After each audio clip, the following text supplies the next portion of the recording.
फ़र्ज़ कीजिए आप चाय का कप हाथ में लिए खड़े हैं और कोई आपको धक्का दे देता है तो क्या होता है? आपके कप से चाय छलक जाती है। अगर आपसे पूछा जाए कि आपके कप से चाय क्यों छलकी, तो आपका जवाब होगा क्योंकि फ़लाँ ने मुझे धक्का दिया।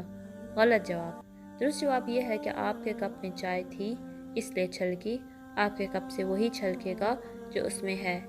इसी तरह जब ज़िंदगी में हमें धक्के लगते हैं लोगों के रवैयों से, तो उस वक्त हमारी असलियत ही छलकती है। आपका असल उस वक्त तक सामने नहीं आता जब तक आपको धक्का ना लगे।